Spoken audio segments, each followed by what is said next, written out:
ГСП онлайн. Городские новости сейчас.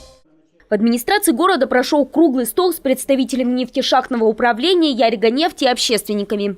После прошлогодней утечки нефти такие встречи стали носить почти традиционный характер. Все те же активисты, все те же вопросы, отлично одно – новое руководство нефтяных шахт. Хотя и их речи знакомы, лица, может, новые, но позиции старые. Например, касательно новых установок близ Яриги нам говорят, что все будет безопасно. Закрытый цикл. Для нефтедобычи и подготовки нефти к транспорту будут использоваться пластовые воды. Стройки бояться не стоит. С вводом водоподготовительной установки, соответственно, вся вода, которая у нас до этого, все знают, что воду мы брали с поверхностных водоисточников, практически вся вода будет утилизироваться на вот этой установке водоподготовки.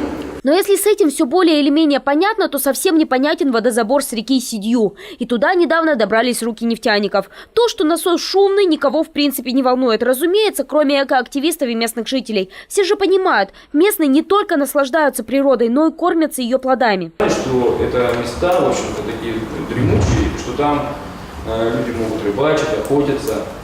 То есть почему бы вам не провести слушание с теми людьми и объяснить им? Вот это мнение их вообще вам интересно? То есть я вот слушаю, да, не положено, можем не делать слушаний. Но у нефтяников своя правда, бумажная. Раз в документе разрешено, то кого волнует чужое горе? Да и стол этот, конечно, круглый, а вот камень преткновения всегда будет краеугольный. И ощущение, что смысл таких встреч не решить проблему, а поставить галочку в очередном документе, не покидает из раза в раз. И кажется, конфликту этому быть всегда, как и этим бесконечным и зачастую бессмысленным круглым столам.